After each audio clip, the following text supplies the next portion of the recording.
Preparing for a risk management at Wells Fargo interview? You've reached Candy Mentor, and this video is for you. We'll walk through 20 key questions you're likely to face. For each question, you'll see a sample answer followed by the key points to cover. Subscribe, like, and share, and drop a topic request in the comments. Question 1. How would you explain the role of risk management in a large bank like Wells Fargo? Risk management helps the bank take smart risks, not avoid all risk. In a Wells Fargo context, I would frame it around protecting customers, deposits, capital, reputation, and regulatory confidence. The function identifies material risks, sets limits and controls, monitors exposures, and escalates issues early. Good risk management also supports growth by making sure decisions are consistent with risk appetite, laws, and customer expectations. While answering, focus on protecting customers, capital, earnings, reputation, and regulatory standing. Mention risk identification, measurement, mitigation, monitoring, governance, and balancing prudent controls with responsible business growth. Question 2. What are the 3 lines of defense and how do they apply in a bank risk environment? The 3 lines of defense clarify who owns, oversees, and independently tests risk. The first line is the business. It owns risks and controls in daily operations. The second line, such as independent risk management and compliance, sets frameworks, challenges decisions, and monitors adherence. The third line is internal audit, which provides independent assurance. In a bank, this structure matters because regulators expect clear accountability and credible challenge. Make sure to cover first line business ownership, second line independent risk oversight, and third line internal audit assurance. Explain accountability, challenge, escalation, and why independence matters in a regulated institution. Question 3. How would you assess credit risk in a consumer or commercial loan portfolio? I would assess credit risk at both borrower and portfolio levels. For an individual borrower, I would review repayment capacity, leverage, cash flow stability, collateral, payment history, and covenant strength. At the portfolio level, I would look at delinquencies, charge-offs, concentrations, vintages, geography, and industry exposure. I would also consider macro factors like interest rates and unemployment, because credit losses often emerge after conditions deteriorate. In your answer, talk about borrower capacity, collateral, credit history, industry trends, portfolio concentration, delinquency behavior, underwriting quality, and forward-looking indicators like unemployment, rates, and cash flow stress. Question 4. What is risk appetite, and how would you use it in decision-making? Risk appetite defines how much risk an institution is willing to accept while pursuing its strategy. I would use it as a decision framework, not just a policy document. For example, if a business wants to grow lending in a higher risk segment, I would compare expected returns, loss rates, capital usage, and concentration limits against approved appetite. If metrics approach thresholds, the right response is escalation, mitigation, or slower growth.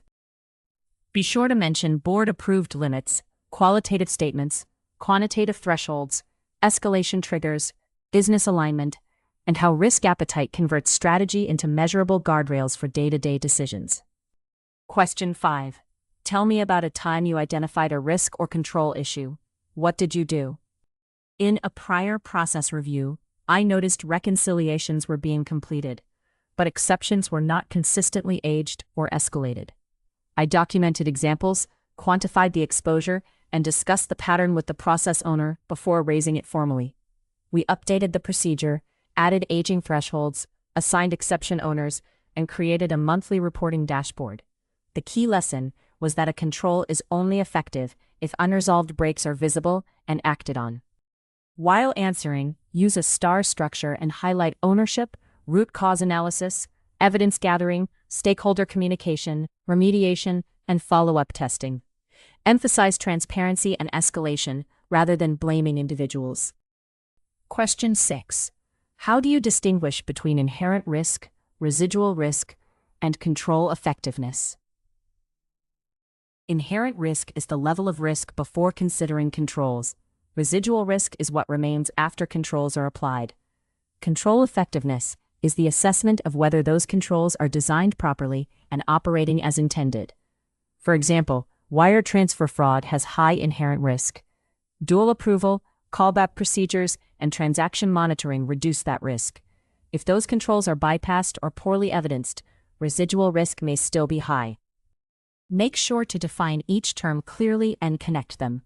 Explain that inherent risk exists before controls, residual risk remains after controls, and control effectiveness determines whether mitigation is reliable.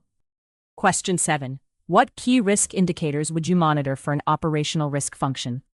For operational risk, I would track indicators that show process weakness before losses become large. Examples include control failures, aged reconciliation breaks, manual overrides, customer complaints, fraud attempts, system downtime, overdue issue remediation, and policy exceptions. I would not look at single metrics in isolation.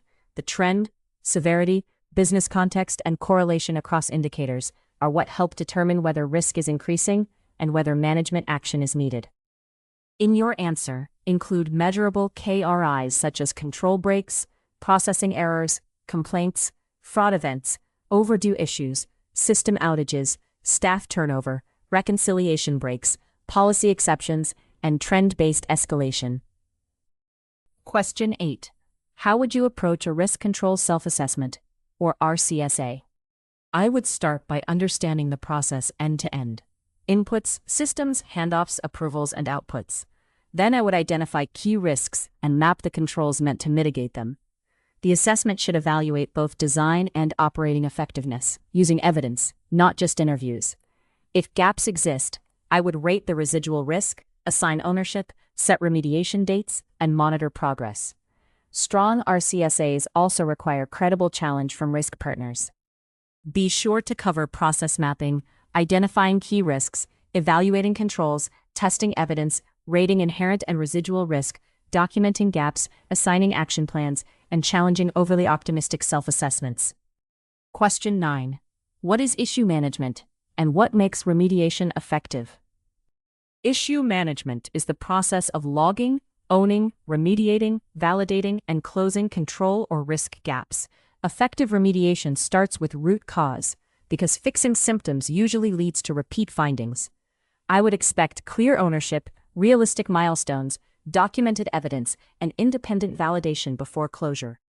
If a deadline slips or the risk worsens, escalation is important. In a regulated bank, weak issue management can quickly become a governance concern. While answering, focus on timely identification, severity rating, root cause, accountable ownership, milestone discipline, sustainable fixes, validation testing, closure evidence, and escalation when deadlines or risk levels change. Question 10. How would you handle a disagreement with the business over a risk rating? I would first make sure I understand the business perspective and the facts behind their view. Then I would compare the issue to the approved risk rating criteria, including impact, likelihood, customer harm, regulatory exposure, and control weakness. If evidence supports a higher rating, I would explain the rationale clearly and document it.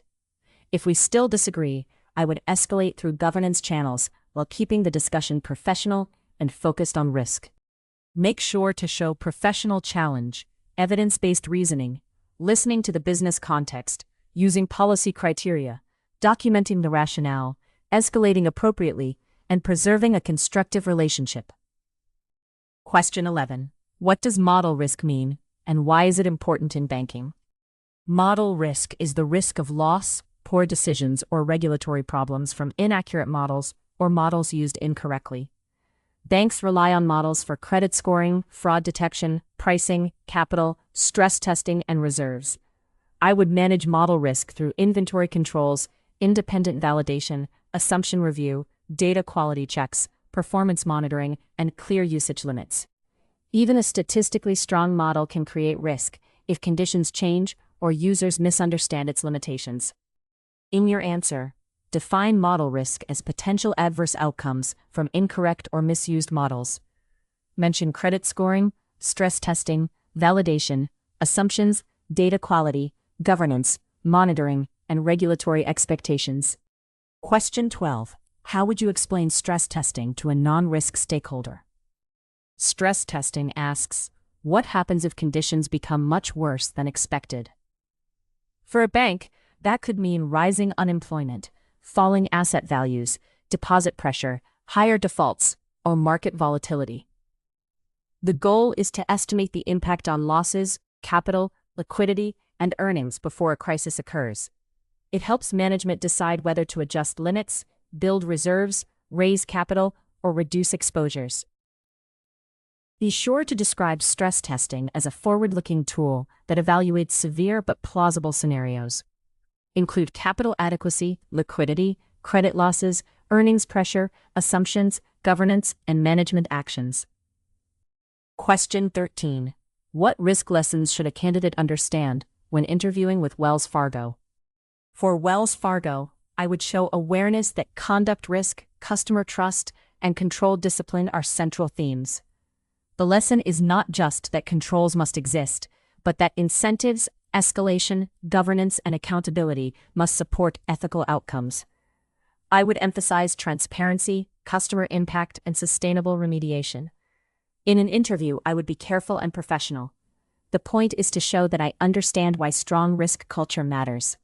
While answering, reference the importance of conduct, customer outcomes, governance, regulatory remediation, accountability, escalation, and cultural discipline. Avoid sounding critical. Frame it as learning from industry events. Question 14. How do you think about compliance risk versus operational risk? Compliance risk is the risk of violating laws, regulations, rules, or internal compliance requirements. Operational risk is broader, failures in processes, people, systems, or external events. They often overlap. For example, a broken complaint handling process is operationally weak, but it can also create compliance risk if regulatory timelines are missed. I would manage both by understanding obligations, designing controls, testing execution, and escalating exceptions quickly. Make sure to differentiate legal or regulatory non-compliance from process, people, systems, and external event failures. Also explain overlap, such as failed controls causing both operational losses and compliance violations. Question 15. What would you do if you noticed a control was being performed, but the evidence was weak? I would treat weak evidence as a real concern because regulators and auditors need proof that a control operated effectively. First, I would confirm the control objective and required documentation. Then I would review examples with the control owner and determine whether the issue is isolated or systemic. If the control was performed but not evidenced, I would recommend clearer templates, retention rules, and quality checks. The rating would depend on risk and frequency. In your answer, talk about evidence standards, auditability, consistency, policy requirements, coaching the control owner, documenting the gap, assessing severity, and improving procedures without overstating the issue. Question 16. How would you evaluate third-party or vendor risk for a bank? I would evaluate vendor risk based on what the third party does, what data it touches, and how failure would affect customers or bank operations. Key areas include financial health, cybersecurity controls, business continuity, regulatory compliance, subcontractors, performance metrics, and contract protections. Higher-risk vendors need stronger due diligence and ongoing monitoring. I would also look for exit plans, because dependency on a vendor becomes risky if replacement is difficult.